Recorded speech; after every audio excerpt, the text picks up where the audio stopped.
All right, well, thanks everybody. Thanks for being here today. I am pleased to officially launch the results to the citiesmatter.ca survey.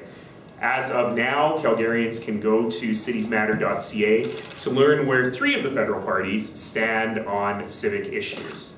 You may wonder where the 4th political party is. The Conservatives are very, very late, though they do assure us that they will eventually fill out the survey. And of course, when it comes, we will add it to the list and add it to the website as soon as it is available, hopefully as early as the end of day today.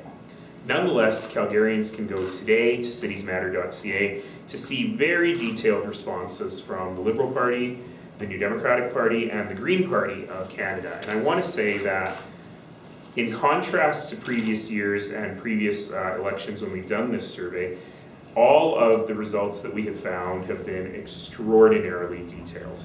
The parties have really spent time thinking about urban issues, which is important because, as you know, 80% of the population and 75% of the Canadian GDP happen in cities. So if you don't have a plan for cities, you don't have a plan for the economy. And I'm thrilled to see that there are some very serious plans here. And if I may, I'll very briefly take you through some of the party's comments and a few of the differences on some of those issues. The first issue is funding public transit. And we are very happy to see all of the parties, including, it must be said, the Conservative Party, take public transit very seriously. For many years, Canada has been the only G7 country without a federal national transit strategy. The Conservative government changed that with their development of the Permanent Public Transit Fund in the last budget. And really the number one question here is, who is going to fund the Green Line?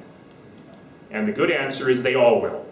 So as you know, the Conservatives made a commitment prior to the election to fund the Green Line at $1.53 billion over a number of years. And the New Democrats and the Liberals have both, and the Green Party, all 3 actually, but the New Democrats and the Liberals have both agreed to match that fund. They differ in details, they differ in the timelines, and that's actually a big deal because the difference between 20 and 30 years is actually hundreds of millions of dollars. So we got to get that sorted. The Conservatives are the only party so far that are in fact suggesting that the public transit fund is a permanent fund. They're treating it like the gas tax. Whereas the Liberals and the New Democrats have time limits on their funds, but they're long time limits, 10 or 20-year time limits, and both have been quite clear. A Liberal government, where did it go? Will continue the $1.5 billion in funding for the C-Train Green Line.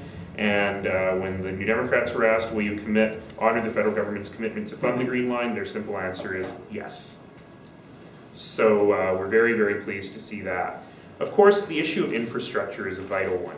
And all of the parties have been addressing infrastructure in different ways. As you know, for the Liberal Party, this has become really the cornerstone of their campaign.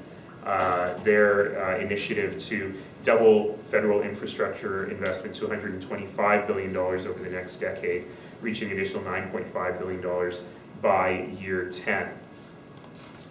The New Democratic Party is really suggesting that they will increase the direct transfers to municipalities through the existing gas tax fund by an additional $1.5 billion annually by the end of their mandate.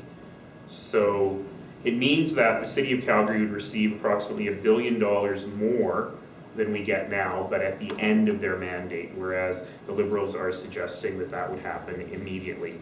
If I knew what the Conservatives suggested on that specifically, I would tell you. One area that we were very disappointed, that I was very disappointed in at the debate on the economy, is when the leaders were asked about affordable housing or just about housing in general. They all sounded kind of surprised that anyone was asking about housing. And the answers to the survey reflect that. They generally say, we welcome your suggestions, which means we don't know yet. Which is okay, because we have lots of suggestions. But I will suggest that each of the 3 parties, the Liberals, the Greens, and the New Democrats, have started to think about this, but probably need to think a little bit more.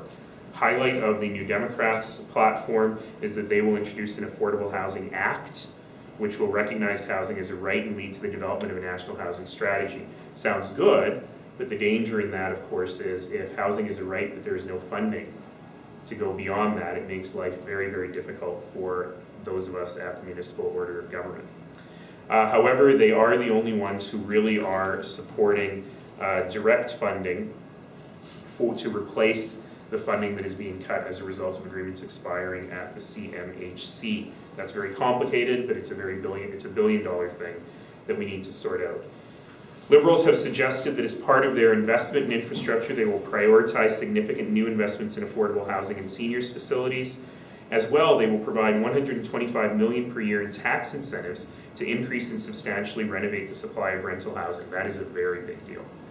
We have seen that those sorts of tax credits can be very, very effective, and they are suggesting that. They also vaguely say that they will finance the construction of new affordable rental housing for middle and low-income Canadians, to inventory all federal lands to see what can be repurposed to make it available at low cost to housing providers, and to, this is an interesting one, review escalating home prices in high-priced markets like Vancouver and Toronto. We'll just throw in Calgary, shall we? To keep home ownership within reach for Canadians living in those areas. Your guess is as good as mine as to what that actually means. But it's interesting that they mention it. And the Green Party, unsurprisingly, is very, very concerned about housing, talking about things like the cooperative sector, energy efficiency in housing, and measures to help people afford housing. I'm not going to go through everything, but I do want to mention one other thing. And that is something that we have not talked about at all in this election campaign. And that is the role of urban Aboriginals. The Conservative government had put in a new urban Aboriginal strategy, which has had a lot of difficulty getting on the ground here in Calgary and in other cities. New funding mechanisms and new formulas. So here in Calgary, we are in fact wrapping up the Calgary Urban Aboriginal Initiative, a very successful initiative because it doesn't really fit with the new strategy. So we asked all of the candidates what their position is on the urban Aboriginal strategy and what they will do. Liberals are suggesting that they will develop something called the Federal Reconciliation Framework, created in full partnership with Indigenous peoples. Don't really know what that means. But as we get into urban issues, they suggest that the investment in infrastructure will benefit urban Aboriginal people, that they will continue to fund urban Aboriginal friendship centers, and they will launch a public inquiry into missing and murdered Indigenous women. By the way, all of the results of the Green Party, the NDP, and the Liberals, although we didn't ask that question, have all said that they will support an inquiry into murdered and missing Aboriginal women. I take it back, we did ask that question, and that would be why they all said that. It's at the very bottom of the list of things we're doing. So that is something we haven't spoken about at all. That for those of us living in cities, it is a very important part of the work that we are doing, and we need to do a better job on it. There are more questions around poverty and around immigration, and I really will encourage all Calgarians to look at these questions and the economy as well to determine how they're going to cast their ballot. And if you are wondering, yeah, we did ask them their position on pipelines, and you can visit citiesmatters.ca to see what their answers were. All right, so with that, I'll take some questions and we will wrap up. I only have time for about a couple questions, unfortunately. Okay, nice. This morning, Who let him in? this morning you tweeted that you were going to a citizenship ceremony, and I understand you tend to cry at those. I always cry at a them. lot. Always. Given all that's come in the news lately, what were you thinking as you were doing that, and will that influence how you decide to vote this week? Next week, soon, whenever you're voting. Next week. It's still another week. How do you feel about that? I did have the opportunity today to attend a citizenship ceremony. I go to as many of them as I can. It's actually my single favorite thing to do as mayor. And this particular one was at Taradale School in Northeast Calgary. And I looked out at that incredibly diverse student body. They'd all been told to wear red, white, or black. Not sure about the black, to school that day. And they were all waving paper flags, and we invited 50 new citizens from 23 different countries into Canadian citizenship. And in addition to my usual speech where I make myself cry, I also encourage them to take their fancy new citizenship certificates this weekend over the Thanksgiving long weekend and vote at the advanced polls and take their kids with them. And I hope that many of them will do that. it wasn't a day for politics. But I did think briefly about the fact that this ceremony that so few Canadians have actually seen and more Canadians need to see has become such a flashpoint in this election.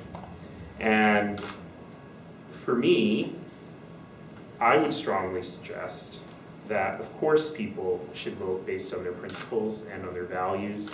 We should always, in every election, vote for the Canada we want. Vote for the Canada to which we aspire, vote for the best Canada. But we also have to be practical and pragmatic and make sure that our politicians, including me, are focused on issues that matter to people every day.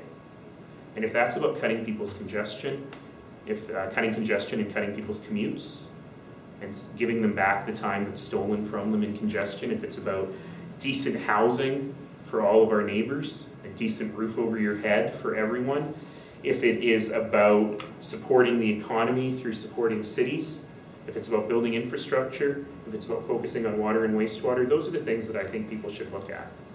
But I'll also say that human rights are fundamentally urban issues. Immigrants come to cities.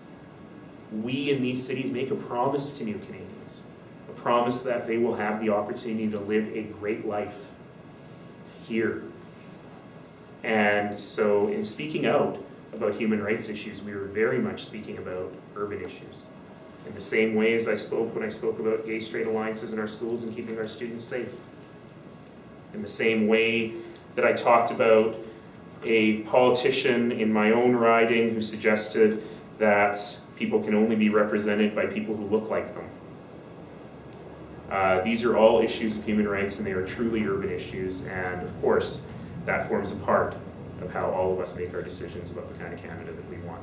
So on balance, when you look at the positions of the three parties who responded, what would be the best in terms of Calgary interests? I'm not asking you how you would vote, I'm just saying in terms of Calgary, how would you define who's doing best? I'm really, really disappointed that we didn't get a result from the party that I am actually leaning towards, that being the Rhinoceros Party. I was very interested in knowing what they think, though I don't think they're actually running any candidates in Calgary. It might have to be a write-in. That said, I do like the Rhinoceros Party. That said, what's really, really important about this, and it may sound like I'm dodging the question, but I'm not. The reason that we do this is partially so that people can get the information they need in order to make a decision, but it's also incredibly important to get all the parties on record as to their points of view on cities. And this is so different than the last time we did this in a federal election, where cities were very much an afterthought. And it is very clear that if you cut away the headline stuff that people are talking about and look at the core elements of the party platforms, they all are thinking hard about cities. That's the good news. And so as citizens, you can read these and you can actually say, you know what, I like this mechanism for funding the Green Line better than that mechanism. I like P3s versus letting government do it. I like using it as a debt instrument and paying it out over 30 years versus paying the money up front. These are all great questions, you know. Let me just get really technical on that one for a minute. You know, we have one party that is essentially saying, we'll pay the money now and run a deficit. And we have the other party saying we won't run a deficit now, but we'll pay for the Green Line over time. They're both equally valid points of view. But the important thing to remember is they're both debt. So the only question is, does the federal government run the debt now and we all pay it back over time? Or does the cities and the provinces run the debt now and we all pay it back over time? So the parties in some ways are not as far apart as you might think on these things, but these are valid questions for citizens and policymakers to think about. Thanks, everybody. We have to rest.